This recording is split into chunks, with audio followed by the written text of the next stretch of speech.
Hey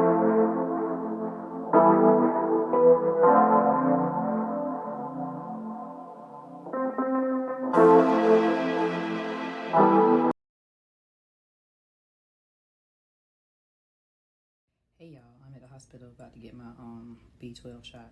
I gotta get one every other month for the next 6 months. So,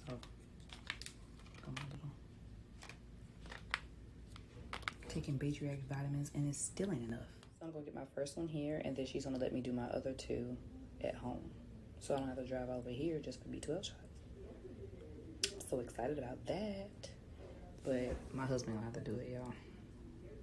I don't know if I like him like that to be letting him poke me in my arm. I don't know. I'm gonna think about that. But I can't do it myself though, so he gonna have to do it. Damn. Y'all see that long ass needle?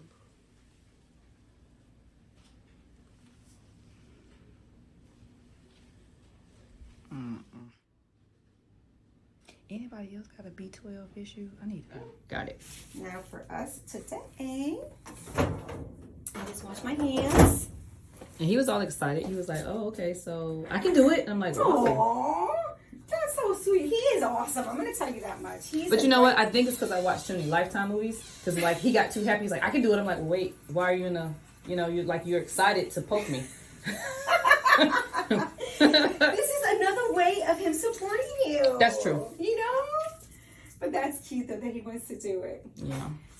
So we have patients that actually are in these like sometimes gastric bypass patients, they actually have a big deficiency in B12, and they will get shots they will get them like every month for like a whole year. Really? Before they repeat the. Because I was wondering why it was so low, and the reason I was wondering is I'm taking the bariatric vitamins, right? But remember, I was taking B12. I had like the little small B12 supplements on top of that. On top of it. Even when we were doing the B12 shots a couple months back. So that's why I'm like, it's so still low. Well, did you continue them or you stopped them? Well, the little, because it was only like a 60-day thing. Oh, so was I it stopped the those. chewable ones? Yes. Yes, those are yes. So I stopped those. So do you think maybe it's because I stopped? No, just start them again. I mean, if you want. This is what I do. I always I never had problems with my B12, in paper. Okay. But every time I feel like a little bit tired, like, I should be, why am I so tired? I always automatically assume it's my B12, and I just start taking. Because you know, right before 1 year post-op, like about month 10 or so, I was starting to get like a little like why am I so fatigued? I just thought it was because I was going to the gym, because you're working out, you're burning calories, you just assume that was it. But then when we did the blood work, it's not going to hurt you anyway. It's not okay. So it's like you can't have too much. Yes, you can. Oh, okay. But since you're low, it's not going to hurt me. And you've been low off and on, it's not going to hurt you. Okay. It's not going to hurt you at all. Okay. Okay, so just feel free. Gotcha. So the first thing I'm going to do is I'm just going to verify your name, please. Keisha Logan. Okay, and I know who you are. Okay, so when I look at this, I'll look at it and I just have an expiration date of 05/24, so we're good. This is going to be for you.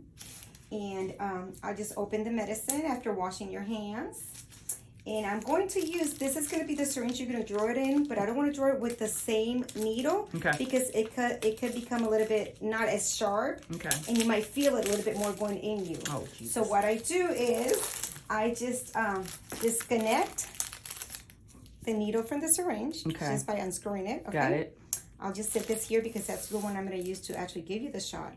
And then I open this one, and I just, the reason for this one is only for taking out of the vial. Okay. And this one you're going to see is much thicker. So it's going to come out much faster. Okay. I just flip it. I don't touch that because that's sterile. Okay. Okay. I just introduce the needle, flip it over, and just pull back. It's going to be 1 ml or 1 milliliter. Okay. So put this down, take the air out, and I just want to make sure that it's measuring 1 ml. Okay. It has maybe like one more line above the 1 ml below. So it's a little bit more, but it's okay because I have air here. Gotcha. So when I push it, you can do it all the way. You could push it until you see that little bubble come out on the top. Got it. Okay. Okay. Now I'm gonna get the cap of it. I'm gonna go sideways so I don't pinch myself. Okay. I'm gonna cap it, unscrew, and then get the one that I'm actually going to do the injection with, put it on top, and screw. Gotcha. Okay. That's all that wasn't we do. too bad. Okay. Then, now we just open your alcohol swab and your gauze that we're going to use afterwards. And it's going to be intramuscular, so you're going to use one of your muscles. It could be your deltoid or your gluteal, whatever you decide to do. You could rotate arms if you want, Keisha, when you're home, when he does it. Okay, so next time it'll be make that sure you arm. relax. Okay, you want your muscle to be relaxed so you don't feel it as much, okay? So, I don't know if you're going to... So I just grab, here's your muscle. It's all this, okay? So I just, usually what I do is I just grab and just try to go in the middle. Okay. Okay? Clean from the inside out.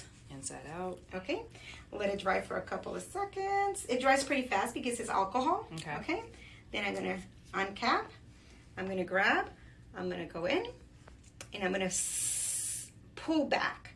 Make sure when I pull back, I see airs of bubble air, okay? Okay. If I see blood, that means I actually went in a vessel. Got it. And you see blood, you don't inject. Okay. Okay? Got it. You push it in, quick and fast, and then you...